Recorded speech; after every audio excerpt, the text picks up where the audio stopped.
రామాపురం అనే ఒక అందమైన గ్రామం ఉండేది. జయప్రకాష్ తన భార్య రేఖ, కుమార్తె రమ్యతో కలిసి జీవించేవాడు. గ్రామంలో జయప్రకాష్కు ఎంతో గౌరవం ఉండేది. గ్రామస్తులంతా అతని మాటనే వినేవారు. అతని ఎదుట మాట్లాడే ధైర్యం ఎవరికీ ఉండేది కాదు. ఒకరోజు రేఖ తన కుమార్తె సుమన్ అడిగింది. రేఖ, రమ్య, నువ్వు పెళ్ళెందుకు చేసుకోవడం లేదు? నీ నాన్న నీ పెళ్లి కోసం ఎంతగా ఆందోళన పడుతున్నాడో తెలుసా? కానీ నువ్వు మాత్రం పెళ్ళికి అసలు ఒప్పుకోవడం లేదు. దానికి కారణమేమిటి? రమ్య, అమ్మా, నువ్వింతగా చెప్తున్నావు కాబట్టి నేను పెళ్లి చేసుకుంటాను. కానీ నాకు ఒక షరతు ఉంది. నా ప్రతి మాట వినే అబ్బాయినే నేను పెళ్లి చేసుకుంటాను. అలాంటి వాడు దొరికితే నేను సంతోషంగా పెళ్లి చేసుకుంటాను. రేఖ, అలాంటి అబ్బాయిని నేను ఎక్కడి నుంచి తీసుకురావాలి? ఒక విషయం ఎప్పుడూ గుర్తుంచుకో, భార్య భర్త మాట వినాలి.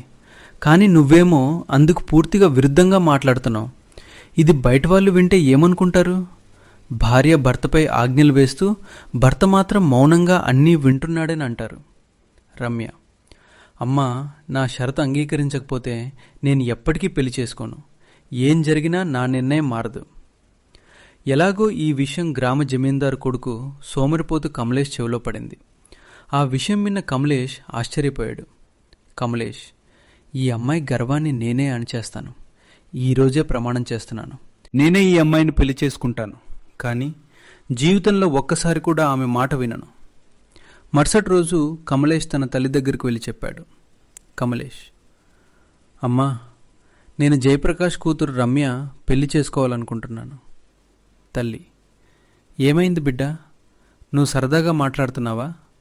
నిన్నటి వరకు పెళ్లి పేరు వినగానే మొహం చిక్లించేవాడు. ఇప్పుడు ఒక్కసారిగా పెళ్లి చేసుకోవాలనని ఎలా అనిపించింది? సరే, నీ పెళ్లి చేసినా నువ్వు ఇప్పటి వరకు ఏ పని కూడా చేయటం లేదు. రేపు భార్య పిల్లల్ని ఎలా పోషిస్తావు? మేమెంతకాలం నీకు తోడుగా ఉంటాం? ఎప్పటికైనా నువ్వు ఏదో ఒక పని చేయాల్సిందే. కమలేష్, అమ్మా, నాకిప్పుడు అవేమీ వినాలని లేదు. నాకు రమ్యతోనే పెళ్లి కావాలి. నాన్నతో మాట్లాడి జయప్రకాష్ ఇంటికి వెళ్ళి నా కోసం ఆమెను అడగండి. అప్పుడు రుక్మిణి తన భర్త ఉదయభాన్తో చెప్పింది. రుక్మిణి, మన కొడుకు పెద్దవాడయ్యాడు. ఇప్పుడు అతను పెళ్లి చేసేయండి. అలా చేస్తే నాకు కూడా కొంత పనిభారం తగ్గుతుంది. ఇంత పెద్ద ఇంటి పనులన్నీ నాతో ఒకదాంతో కావడం లేదు. ఉదయభాను, ఏమంటున్నావు భాగ్యవతి? కమలేష్ ఇప్పటికీ ఏ పని చేయడు. రోజంతా ఇంట్లోనే అలసటగా పడుకుని ఉంటాడు. ఎన్నిసార్లు పొలాలకు వెళ్ళి కూలీలతో కలిసి పని నేర్చుకోమని చెప్పినా వినడు. మనకిన్ని ఎకరాల భూమి ఉంది. వ్యవసాయం నేర్చుకోకపోతే రేపు ఈ భూములను ఎలా చూసుకుంటాడు? సరే, పని చేయకపోయినా కనీసం పొలాలకు వెళ్ళి కూలీలు సరిగా పనిచేస్తున్నారా లేదా చూసుకోవచ్చు కదా. నేను ఒక్కడనే అన్ని పనులు ఎలా చూసుకోగలను? రుక్మిణి, మీరు చెప్పింది నిజమే. కానీ ఇంకా వాడు చిన్న మనసుతో ఉన్నాడు. పెళ్లి చేస్తే బాధ్యతలు తెలుసుకుని తానే పని చేయాలని ఆలోచిస్తాడు.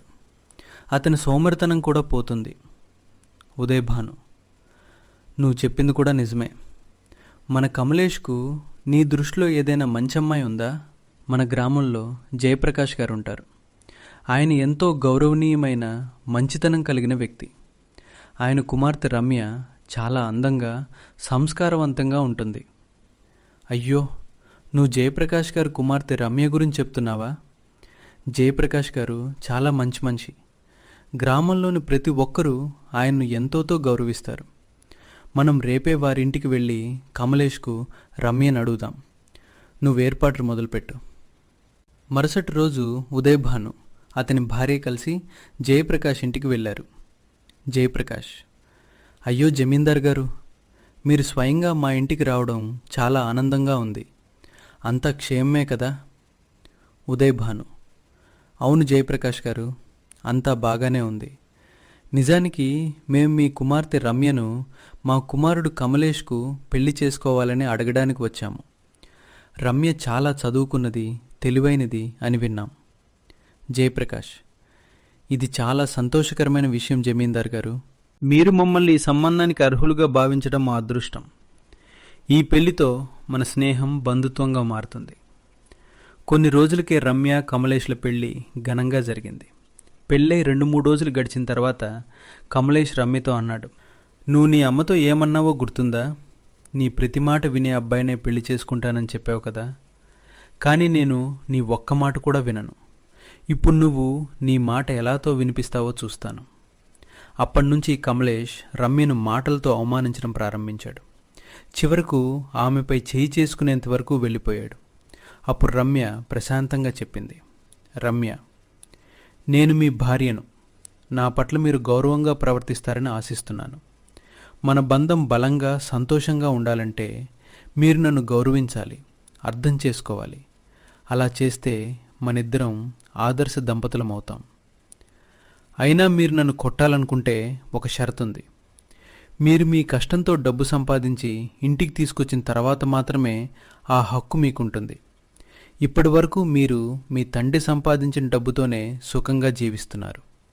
కమలేష్, ఏమిటి, నేను డబ్బు సంపాదించలేనని అనుకుంటున్నావా? రమ్య, అలా అయితే మీరే నిరూపించండి. కమలేష్, సరే, నేను నా కష్టంతో చాలా డబ్బు సంపాదించి వచ్చే వరకు ఈ ఇంటి గడప కూడా దాటను. కోపంలో అలా చెప్పిన కమలేష్ ఇంటి నుంచి బయటకొచ్చాడు. కొంత దూరం వెళ్ళాక ఒక పెద్ద పొలం కనిపించింది. అక్కడ ఒక వృద్ధురాలు ఒంటరిగా కష్టపడి పనిచేస్తోంది. కమలేష్, అవ్వా, నేను పనిచేస్తాను, నాకు మంచి జీతం ఇస్తే చాలు. వృద్ధురాలు చిరునవ్వు నవ్వింది. అవ్వ, నాకు 10 ఎకరాల పొలం ఉంది, కానీ నా దగ్గర పనిచేయాలంటే 3 షరతులున్నాయి. కమలేష్, చెప్పండి అవ్వ, ఏ షరతైనా ఒప్పుకుంటానుకుంటాను. అవ్వ, మొదటి షరతు, పని పూర్తయ్యే వరకు ఫిర్యాదు చేయకూడదు. రెండో షరతు, ఏ పని చిన్నది అని అనుకోకూడదు. మూడో షరతు, నిజాయితీగా కష్టపడితేనే నీకు డబ్బు. కమలేష్ మనసులో, కమలేష్, ఈ ముసలావిడికి ఏమి తెలుసు? 2 రోజులు నటిస్తే డబ్బు తీసుకుని వెళ్ళిపోతాను. మరుసటి రోజు ఉదయం అవ్వ కమలేష్ను పిలిచింది. అవ్వ, కమలేష్, ఈరోజు ఈ ఎద్దులతో పొలం దున్నాలి. రైతు జీవితంలో ఇదే ముఖ్యమైన పని. కమలేష్కు ఎద్దులతో పొలం దున్నడం అసలు రాదు. అయినా తనకు అన్నీ తెలుసన్నట్లు నటించాడు. కమలేష్, ఇంత చిన్న పనా అవ్వా, ఇప్పుడే దున్నేస్తాను అని నాగలి పట్టుకుని ఎద్దులను ముందుకు నడిపించాడు. కానీ ఎద్దులు అతని మాట వినలేదు. ఒకసారి ఎడముళ్ళు పరిగెత్తాయి, మరోసారి కుడివైపు తిరిగాయి. నాగలి మట్టిలో సరిగ్గా పడక పొలమంతా వంకరగా దున్నబడింది. కమలేష్ ఎంత ప్రయత్నించినా ఎద్దులు అతని అదుపులోకి రాలేదు. ఇది చూసిన అవ్వ పెద్దగా నవ్వింది.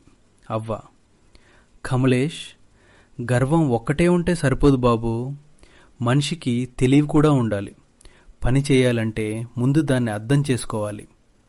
ఆ మాటలు కమలేష్ మనసుకు బాగా తగిలాయి. ఆ రాత్రంతా అతనికి నిద్రపట్టలేదు. కమలేష్, బలవంతంగా ఎద్దులను నడిపించలేను, వాటి మనసు ఎలా గెలవాలో ఆలోచించాలి అని రాత్రంతా ఆలోచిస్తూ గడిపాడు. మరుసటి రోజు తెల్లవారుగానే లేచి ఒక ఉపాయం చేశాడు. ఎద్దుల ముందు ఒక చిన్న కట్టలో తాజా పచ్చి గడ్డి కట్టాడు. ఆ గడ్డి కనిపించగానే ఎద్దులు దానివైపు నెమ్మదిగా నడవడం ప్రారంభించాయి. కమలేష్ గడ్డి కట్టను ఏ వైపు తిప్పితే ఎద్దులు కూడా అదే వైపు తిరిగాయి. అలా ఎద్దులను కొట్టకుండా, అరవకుండా తెలివిగా నడిపిస్తూ మొత్తం పొలాన్ని చక్కగా దున్నేశాడు. అవ్వ ఆశ్చర్యంగా చూసి చిరునవ్వు నవ్వింది. ఇప్పుడు అర్థమైంది కమలేష్, బలంతో సాధించలేనిది తెలివితో సాధించవచ్చు. నిన్నటి గర్వం పోయి ఈరోజు నిజమైన జ్ఞానం వచ్చింది. కొన్ని రోజుల తర్వాత పొలంలో పంట బాగా పెరిగింది. పచ్చగా ఊగుతున్న మొక్కలను చూసి అవ్వ ఎంతో సంతోషించింది. కానీ అదే రాత్రి అడవి నుంచి ఒక పెద్ద పందుల గుంపు పొలంలోకి దూసుకొచ్చింది. అవి మొక్కలను తొక్కేస్తూ తింటూ మొత్తం పొలాన్ని నాశనం చేయడం మొదలుపెట్టాయి. ఉదయం అవ్వ పొలం చూసి బాధపడింది. అవ్వ, అయ్యో, ఇలా ప్రతిరోజు పందులు వస్తే ఈ పంట మొత్తం నాశనమైపోతుంది. మరుసటి రోజు అతను ఒక తెలివైన ఉపాయం చేశాడు. పొలం చుట్టూ చిన్న చిన్న గుంతలు తవ్వాడు. ఆ గుంతల్లో వెదురు కర్రలు నాటి వాటికి ఖాళీ డబ్బాలు, పాత ఇనుప ముక్కలు కట్టాడు. గాలి వీచినప్పుడల్లా టన్ టన్ టన్ అని పెద్ద శబ్దం రావడం మొదలైంది. అంతేకాదు పొలం చుట్టూ మానవ బొమ్మలు, దిష్టి బొమ్మలు కూడా పెట్టాడు. ఆ రాత్రి పందులు మళ్ళీ వచ్చాయి. కానీ శబ్దం వినగానే దిష్టి బొమ్మలను చూసి మనుషులు ఉన్నారని భయపడి అన్ని పందులు వెనక్కి తిరిగి అడవిలోకి పారిపోయాయి. మరుసటి రోజు అవ్వ పొలం మొత్తం చూసింది. ఒక్క మొక్క కూడా పాడవలేదు. శబాష్ కమలేష్, అవ్వ, ప్రతి సమస్యకు కర సమాధానం కాదు, కొంచెం ఆలోచిస్తే సరైన మార్గం దొరుకుతుంది. అవ్వ గర్వంగా నవ్వుతూ, అవ్వ, ఇప్పుడు నువ్వు నిజమైన రైతులా ఆలోచించడం నేర్చుకున్నావు. కొన్ని నెలల కష్టానికి ఫలితం వచ్చింది. ఉదయం కమలేష్, అవ్వ ఇద్దరూ కలిసి పంటను కోసి బస్తాల్లో నింపి ఎద్దుల బండిపై మార్కెట్కు తీసుకెళ్లారు. మార్కెట్లో పంటకు మంచి ధర వచ్చింది. అమ్మిన డబ్బంతా తీసుకుని అవ్వ దగ్గరకు వచ్చి 2 చేతులతో ఆమెకు అందించాడు. కమలేష్, అవ్వ, ఈ డబ్బంతా మీదే. నేను చేసిన కష్టానికి కారణం మీరు లేకపోతే నేను ఈరోజు ఇక్కడ ఉండేవాణ్ణి కాదు. అవ్వ చిరునవ్వుతో డబ్బు తీసుకుని అందులో కొంత భాగాన్ని కమలేష్ చేతిలో పెట్టింది. అవ్వ, బాబూ, ఇది నీ కష్టానికి వచ్చిన ఫలితం. దీన్ని ఆనందంగా తీసుకో. కమలేష్ ఆశ్చర్యంగా చూశాడు. కమలేష్, అవ్వ, నాకు డబ్బు కంటే మీరు నేర్పిన జీవిత పాఠాలే చాలా విలువైనవి. కమలేష్, ఒక విషయం జీవితాంతం గుర్తుపెట్టుకో బాబూ. మనిషికి అహంకారం ఎప్పుడూ ఉండకూడదు. ఎంత ఎత్తుకెదిగినా వినయం వదలకూడదు. అలాగే ప్రతి స్త్రీని గౌరవంగా చూడాలి. అమ్మైనా, అక్కైనా, చెల్లైనా, భార్య అయినా. స్త్రీకి గౌరవం ఇచ్చేవాడే నిజమైన మనిషి. కమలేష్ కళ్ళలో నీళ్లు తిరిగాయి. కమలేష్, అవ్వ, మీ మాటలను జీవితాంతం గుర్తుంచుకుంటాను. అవ్వ దగ్గర సెలవు తీసుకున్న కమలేష్ తన ఊరికి బయలుదేరాడు. అతని చేతిలో కొంత డబ్బుంది, కానీ అంతకంటే విలువైనది అతను నేర్చుకున్న జీవిత పాఠాలు. ఇంటికి చేరుకోగానే అతని భార్య రమ్య ఆనందంతో ఎదురొచ్చింది. రమ్య, ఏమండి, క్షేమంగా వచ్చారా? కమలేష్ చిరునవ్వుతో తన దగ్గరున్న డబ్బంతా రమ్య చేతిలో పెట్టాడు. కమలేష్, రమ్య, ఈ డబ్బు నా కష్టానికి వచ్చిన ఫలితం. ఇక నుంచి మన ఇంటి బాధ్యత మన ఇద్దరిది. ఆ తర్వాత కమలేష్ తలవంచి రమ్యతో అన్నాడు. కమలేష్, రమ్య, నన్ను క్షమించు.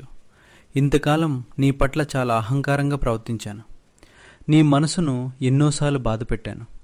కానీ ఇప్పుడు నా తప్పు నాకు అర్థమైంది. ఇక నుంచి నిన్ను ఎప్పుడూ గౌరవంగా చూసుకుంటాను. రమ్య కళ్ళలో ఆనంద బాష్పాలు మెరిశాయి. రమ్య, మీరు మీ తప్పును తెలుసుకుని మారడం నాకు చాలా సంతోషంగా ఉంది.